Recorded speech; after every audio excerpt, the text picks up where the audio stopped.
بسم اللہ الرحمن الرحیم۔ السلام علیکم ورحمۃ اللہ وبرکاتہ۔ امید ہے کہ آپ سب ایمان، صحت، عافیت اور برکت کے ساتھ ہوں گے۔ آج ہم شمائل ترمذی کا سبق نمبر 27 پڑھیں گے، جس کا عنوان ہے باب ما جاء فی ذکر خاتم رسول اللہ صلی اللہ علیہ وسلم، یعنی کہ باب جو کہ آیا ہے نبی کریم صلی اللہ علیہ وسلم کی انگوٹھی مبارک کے ذکر کے بیان میں۔ تو دیکھیے اس باب میں لفظ ذکری کا اضافہ ہے، تو شارحین فرماتے ہیں کہ لفظ ذکری کو اس باب میں زائد لانے سے اس امر کی طرف تنبیہ کرنا مقصود تھی کہ تاکہ اس ترجمۃ الباب یعنی عنوان کو پہلے عنوان خاتم النبوہ سے ممتاز کیا جائے، الگ کیا جائے، اس لیے یہاں پر اس لفظ کا اضافہ کیا، کیونکہ پہلے ترجمۃ الباب میں خاتم سے بضعۃً ناشزۃً عند الکتف مراد ہے، اور اس ترجمۃ الباب میں وہ اعلیٰ مراد ہے جس سے مہر لگائی جاتی ہے۔ تو اس باب میں نبی کریم صلی اللہ علیہ وسلم کے ایک مبارک انداز کو زندگی کے اندر ایک اور طریقہ اختیار کرنے کو کہ آپ صلی اللہ علیہ وسلم کے سامان میں اور کیا چیز تھی جس کو نبی کریم صلی اللہ علیہ وسلم استعمال فرماتے تھے، اسے ذکر کر رہے ہیں اس باب میں امام ترمذی رحمہ اللہ۔ تو انگوٹھی کے حوالے سے دو طرح کے باب ذکر کیے گئے ہیں۔ پہلا باب ذکر کیا ہے مطلقاً نبی کریم صلی اللہ علیہ وسلم کی مبارک انگوٹھی کے حوالے سے کہ آپ کی انگوٹھی کیسی تھی، کب آپ نے بنوائی تھی، اور دوسرے باب میں یہ ذکر کیا گیا ہے کہ نبی کریم صلی اللہ علیہ وسلم انگوٹھی پہنتے کہاں تھے،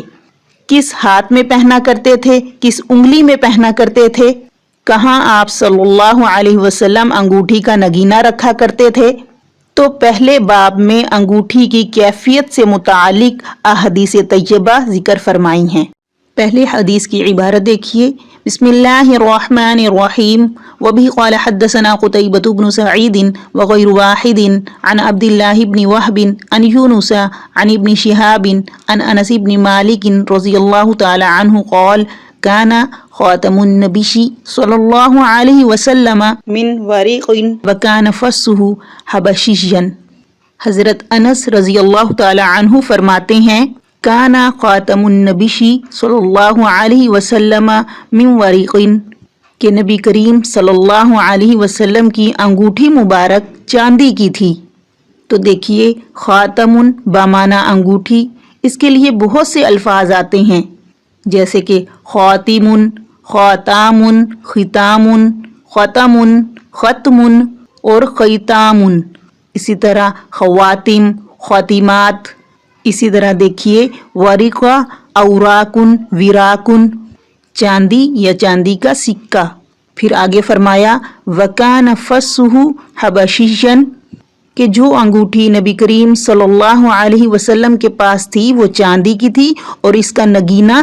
کون سا تھا؟ وہ حبشی تھا۔ فصن، فصوص، فسقاس، افس، انگوٹھی کا نگ یا نگینہ۔ حبشین یہ حبشہ کی طرف منسوب ہے، مطلب یہ کہ حبشہ ملک کا بنا ہوا یہ نگینہ تھا، وہ پتھر حبشہ کا تھا اور وہاں سے ہی نگینہ بنایا گیا تھا جو نبی کریم صلی اللہ علیہ وسلم کی مبارک انگوٹھی میں لگا ہوا تھا۔ تو چاندی کی انگوٹھی آپ نے پہنی ہے اور اس میں ایک نگینہ لگا ہوا تھا۔ تو اس حوالے سے دو طرح کی روایتیں ہیں، ایک تو یہ کہ نگینہ لگا ہوا تھا، جس کے بارے میں بعض علماء کرام نے کہا ہے کہ یہ عقیق تھا، اور دوسری روایت یہ ہے کہ نبی کریم صلی اللہ علیہ وسلم کی انگوٹھی چاندی کی تھی اور اس میں نگ بھی چاندی ہی کا لگا ہوا تھا۔ تو چاندی کی انگوٹھی علماء جمہور کے نزدیک جائز ہے، باقی پیتل، لوہے وغیرہ کی حنفیہ کے نزدیک ناجائز ہے۔ اگلی حدیث کی عبارت دیکھیے، وبه قال حدثنا قتيبة قال حدثنا أبو عوانة عن أبي بشر عن نافع عن ابن عمر أن النبي صلى الله عليه وسلم اتخذ خاتما من فضة فكان يختم به ولا يلبسه۔ قال أبو عيسى أبو بشر اسمہ جعفر بن ابی وحشیۃ۔ حضرت ابن عمر رضی اللہ تعالی عنہ فرماتے ہیں اتخذ خاتما من فضۃ، اتخذ اتخاذا باب افتعال سے، بمعنی بنانا، تیار کرنا، فضۃ چاندی ملانا، چونکہ چاندی میں دوسری معدنیات بھی ملی ہوئی ہوتی ہیں، اس وجہ سے چاندی کو فضہ کہتے ہیں۔ مطلب یہ کہ نبی کریم صلی اللہ علیہ وسلم نے چاندی کی انگوٹھی بنوائی تھی، فَكَانَ يَخْتِمُ بِهِ، پس اس سے خطوط وغیرہ پر مہر فرماتے تھے۔ یختم بمعنی ختم کرنا، مہر لگانا، بند کرنا، وَلَا يَلْبَسُهُ، اور پہنتے نہیں تھے۔ دیکھیے اس حدیث میں حضرت ابن عمر رضی اللہ تعالی عنہ فرماتے ہیں وَلَا يَلْبَسُهُ، کہ نبی کریم صلی اللہ علیہ وسلم اس کو پہنا نہیں کرتے تھے۔ تو اب اس میں علماء کرام نے مختلف تطبیق بیان کی ہے کہ حضرت ابن عمر رضی اللہ تعالی عنہ نے یہ جو ارشاد فرمایا ہے وَلَا يَلْبَسُهُ، کہ نبی کریم صلی اللہ علیہ وسلم اس کو پہنا نہیں کرتے تھے، اس کے بارے میں بعض علماء کرام نے یہ کہا ہے کہ آپ ہمیشہ اس کو نہیں پہنا کرتے تھے، کبھی کبھی پہنا کرتے تھے، یعنی عادتاً نبی کریم صلی اللہ علیہ وسلم کا یہ طریقہ کار نہیں تھا کہ ہمیشہ آپ انگوٹھی پہن کر رکھتے۔ اور بعض نے یہاں پر یہ کہا ہے کہ نبی کریم صلی اللہ علیہ وسلم کے پاس دو انگوٹھیاں تھیں، ایک وہ انگوٹھی تھی جس کو آپ صلی اللہ علیہ وسلم پہنتے تھے، اور دوسری وہ انگوٹھی رکھی ہوئی تھی کہ جس کے ذریعے آپ مہر لگاتے تھے۔ تو یہ جو ارشاد فرمایا کہ آپ نہیں پہنا کرتے تھے، تو اس سے مراد وہ انگوٹھی ہے جس کو مہر کے لیے استعمال فرماتے تھے، اور دوسری والی پہنا کرتے تھے۔ تو ابن عمر رضی اللہ تعالی عنہ کا مشاہدہ ہے کہ انہوں نے نبی کریم صلی اللہ علیہ وسلم کو انگوٹھی پہنتے ہوئے نہیں دیکھا، تو اس لیے اس کا ذکر کر دیا۔ انگوٹھی اس کے لیے سنت ہے جس کو مہر لگانے کی حاجت ہو، اس کے علاوہ انگوٹھی مردوں کو شرائط کے ساتھ پہننا جائز ہے، یعنی انگوٹھی چاندی کی بنی ہوئی ہو جو 4.5 ماشا سے کم کی ہو، اور اس میں ایک نگینہ لگا ہوا ہو، ایک سے زیادہ نگینے نہیں ہونے چاہیے، اور ایک ہی انگوٹھی ہونی چاہیے۔ یہ انگوٹھی ان شرائط کے ساتھ مرد کو پہننے کی اجازت ہے، باقی اس کے علاوہ انگوٹھی پہننے کی اجازت نہیں ہے۔ یہ پہنے گا تو یہ جواز ہے، یعنی جائز ہے، لیکن سنت اسی کے لیے ہے جس نے اس سے مہر لگانی ہے۔ اب چونکہ ہمارے زمانے میں انگوٹھی سے مہر لگانے کی کوئی حاجت نہیں ہوتی، عام طور پر جو اسٹیمپ لگائی جاتی ہے وہ اسٹیمپ بنی بنائی ہوتی ہیں، انگوٹھی کے اندر اس طرح کی اسٹیمپ نہیں بنائی جاتی اور اس کے ذریعے سے مہر نہیں لگائی جاتی، تو اب اس چیز کی حاجت بھی نہیں رہی۔ اسی طرح ایک روایت میں یہ بھی آتا ہے کہ ایک مرتبہ نبی کریم صلی اللہ علیہ وسلم نماز پڑھ رہے تھے، دائیں ہاتھ میں انگوٹھی تھی، نماز میں اس پر نگاہ پڑ گئی تو اس کے بعد سے پہننا چھوڑ دیا۔ احادیث میں ایک منقش کپڑے کے متعلق بھی اس قسم کا واقعہ آیا ہے کہ نماز میں اس پر نگاہ پڑ گئی تو نبی کریم صلی اللہ علیہ وسلم نے اس کو نکال دیا تھا اور اس کے بدلے میں ایک معمولی کپڑا پہن لیا تھا۔ انگوٹھی چونکہ ضرورت کی چیز تھی، اس لیے مطلقاً تو اس کا ترک مشکل تھا، اس لیے عام طور پر اس کو پہننا چھوڑ دیا ہو۔ تو اس لیے ابن عمر رضی اللہ تعالی عنہ یہ ارشاد فرمایا وَلَا يَلْبَسُهُ، کہ نبی کریم صلی اللہ علیہ وسلم اس انگوٹھی کو پہنا نہیں کرتے تھے۔ اگلی حدیث کی عبارت دیکھیے، وَبِهِ قَالَ حَدَّثَنَا مَحْمُودُ بْنُ غَيْلَانَ قَالَ حَدَّثَنَا حَفْصُ بْنُ عُمَرَ بْنِ عبيد والطنافسي قال حدثنا زهير عن حميد عن أنس بن مالك رضي الله تعالى عنه قال كان خاتم رسول الله صلى الله عليه وسلم من فضة فسه منه۔ حضرت انس رضی اللہ تعالی عنہ فرماتے ہیں کہ نبی کریم صلی اللہ علیہ وسلم کی انگوٹھی چاندی کی تھی اور اس کا نگینہ بھی اسی کا تھا۔ دیکھیے ہم نے پچھلے سبق میں پڑھا کہ نبی کریم صلی اللہ علیہ وسلم کی انگوٹھی چاندی کی تھی اور اس کا نگینہ حبشی تھا، اور اب اس حدیث میں کہا جا رہا ہے کہ نبی کریم صلی اللہ علیہ وسلم کی انگوٹھی چاندی کی تھی اور اس کا نگینہ بھی اسی کا تھا، یعنی چاندی ہی کا تھا۔ تو ان دونوں روایات میں تطبیق اس طرح کی جا سکتی ہے کہ نبی کریم صلی اللہ علیہ وسلم کے پاس 2 انگوٹھیاں تھیں، ایک حبشی نگینے والی، اس سے مہر کا کام لیا جاتا تھا، اور یہی انگوٹھی حضرت معیقیب رضی اللہ تعالی عنہ کے پاس ہوا کرتی تھی، اور دوسری انگوٹھی صرف چاندی کی تھی جسے آپ صلی اللہ علیہ وسلم کبھی کبھار استعمال فرماتے تھے، ہمیشہ نہیں پہنتے تھے۔ اس حدیث میں اسی کا ذکر ہے۔ اور بعض علماء کرام نے یہ بھی کہا ہے کہ نگینہ لگانے کی جگہ چاندی کی تھی، نہ کہ خود نگینہ۔ مطلب یہ کہ بعض حضرات اس کی توجیہ یہ کرتے ہیں کہ نگینہ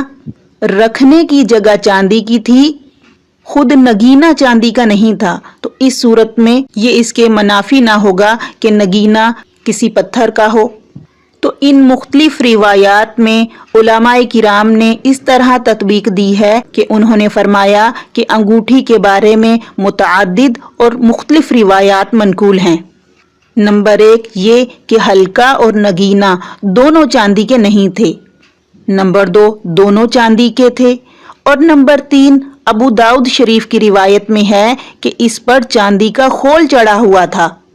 یعنی خود انگوٹھی کا جو نگ ہے وہ چاندی کا نہیں تھا بلکہ اس پر چاندی کا خول چڑھا ہوا تھا۔ اور چوتھی روایت یہ ہے کہ سونے کی انگوٹھی تھی، پھر اسے پھینک دیا اور چاندی کی بنوائی۔ پھر آگے دیکھیے کہ انگوٹھی کے استعمال کرنے کی صفات میں بھی اختلاف پایا جاتا ہے۔ بعض حضرات کہتے ہیں کہ دائیں ہاتھ میں پہنتے تھے، اور بعض روایات میں ہے کہ بائیں ہاتھ میں پہنتے تھے، اور ایک روایت یہ بھی ہے کہ بیت الخلاء جاتے وقت نکال دیتے تھے، اور ایک یہ روایت جو کہ حدیث میں ذکر بھی کی گئی ہے لا یلبسہ، یعنی نہیں پہنتے تھے۔ ایک روایت ابو داؤد شریف میں ہے کہ خود نہیں بنوائی بلکہ حضرت عمر رضی اللہ تعالی عنہ سے مستعار یعنی ادھار لی، یا حضرت خالد رضی اللہ تعالی عنہ سے لی تھی۔ تو شارحین حدیث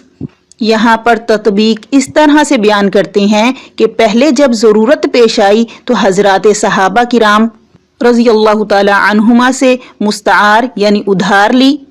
اور جب زیادہ شدید ضرورت پیش آئی تو پہلے پیتل اور پھر لوہے سے بنوائی۔ پھر جب اہل نار کا زیور قرار دیا گیا ان کو، یعنی پیتل اور لوہے کو، تو پھر آپ صلی اللہ علیہ وسلم نے اسے ترک فرمایا اور سونے کی انگوٹھی بنوائی۔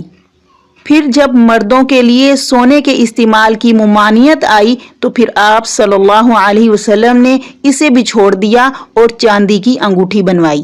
اگلی حدیث کی عبارت دیکھیے۔ وَبِهِ قَالَ حَدَّثَنَا إِسْحَاقُ بْنُ مَنْصُورٍ قَالَ حَدَّثَنَا مُعَاذُ بْنُ هِشَامٍ قَالَ حَدَّثَنِي أَبِي عَنْ قَتَادَةَ عَنْ أَنَسِ بْنِ مَالِكٍ رضي الله تعالى عنه قال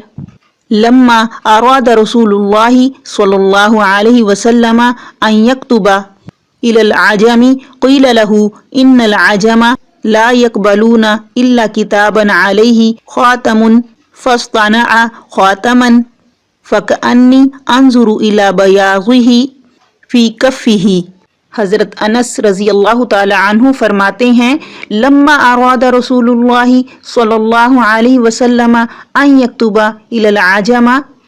کہ جب ارادہ فرمایا نبی کریم صلی اللہ علیہ وسلم نے یہ کہ وہ خطوط لکھیں اہل عجم کی طرف، قیل لہ، تو کہا گیا آپ کو، ان العجم، کہ بے شک کے عجم والے، لا یقبلون، نہیں وہ قبول کرتے، الا مگر، کتابن، وہ خط، علیہ، جس پر ہو، خاتمن، مہر۔ فاصطنع، پس نبی کریم صلی اللہ علیہ وسلم نے بنوائی، خاتمن، انگوٹھی۔ پھر حضرت انس فرماتے ہیں فَكَأَنِّي أَنظُرُ إِلَى بَيَاضِهِ فِي كَفِّهِ، گویا کہ میری نظروں کے سامنے ہو اس کی سفیدی آپ کی ہتھیلی مبارک میں۔ العجم، غیر عرب، عرب کے علاوہ لوگ، یقبلون، قبولا، قبول کرنا، لینا، اصطنع، باب افتعال سے، بنوانا، آرڈر دینا، تیار کروانا، اب آگے یہ بیان کیا جا رہا ہے کہ نبی کریم صلی اللہ علیہ وسلم نے آخر یہ انگوٹھی بنوائی کیوں تھی، مہر جو لگاتے تھے اس کی وجہ کیا بنی تھی۔ تو حضرت انس رضی اللہ تعالی عنہ روایت کرتے ہیں کہ جب نبی کریم صلی اللہ علیہ وسلم نے اس بات کا ارادہ فرمایا سن 6 ہجری کے بالکل آخر میں، یا کسی روایت میں 7 ہجری بھی آتا ہے، کہ آپ بادشاہوں کی طرف، عجم کے بادشاہوں کی طرف خطوط لکھ کر بھیجیں، تو نبی کریم صلی اللہ علیہ وسلم کی بارگاہ میں عرض کی گئی کہ جن کی طرف آپ خطوط لکھ کر بھیج رہے ہیں دعوت اسلام کے لیے، یہ لوگ بغیر مہر کے خطوط کی قدر نہیں کرتے، یعنی نہیں پڑھتے۔ مطلب یہ کہ اگر خط کے اوپر مہر یعنی سٹیمپ لگی ہوئی ہوگی تو یہ اس کو قبول کریں گے اور پڑھیں گے بھی، ورنہ قبول نہیں کریں گے۔ مطلب یہ کہ وہ یہ کہیں گے کہ یہ معتبر ہی نہیں ہے، تو اس لیے آپ صلی اللہ علیہ وسلم اگر مہر لگائیں گے تو وہ پڑھ لیں گے، ورنہ نہیں پڑھیں گے۔ تو نبی کریم صلی اللہ علیہ وسلم نے چاندی کی انگوٹھی بنوائی، اور حضرت انس رضی اللہ تعالی عنہ فرماتے ہیں فَكَأَنِّي أَنظُرُ إِلَى بَيَاضِهِ فِي كَفِّهِ، کہ میں ابھی بھی اس چاندی کی انگوٹھی کی چمک دمک یعنی اس کی سفیدی کو نبی کریم صلی اللہ علیہ وسلم کی مبارک ہتھیلی میں دیکھ رہا ہوں، کیونکہ نبی کریم صلی اللہ علیہ وسلم کا معمول تھا کہ آپ کی مبارک انگوٹھی سیدھے ہاتھ کے اندر ہوتی تھی، چھوٹی انگلی میں ہوتی تھی، اور اس کا نگینہ ہتھیلی کے اندر والے حصے کی طرف ہوتا تھا۔ تو حضرت انس رضی اللہ تعالی عنہ تصور کر رہے ہیں اپنے ذہن میں، اس کا استحضار کر رہے ہیں کہ مجھے پکا یاد ہے کہ گویا میں اب بھی نبی کریم صلی اللہ علیہ وسلم کی مبارک ہتھیلی کی طرف اس انگوٹھی کی سفیدی کو دیکھ رہا ہوں۔ تو اس آخر والے جملے سے اس قصے کے خوب یاد ہونے کی طرف اشارہ ہے، اور سفیدی سے اس کے چاندی کے ہونے کی طرف اشارہ ہے۔ آج کا سبق یہاں مکمل ہوا، انشاءاللہ اگلے سبق کے ساتھ پھر حاضر ہوں گے۔ والسلام ورحمۃ اللہ وبرکاتہ۔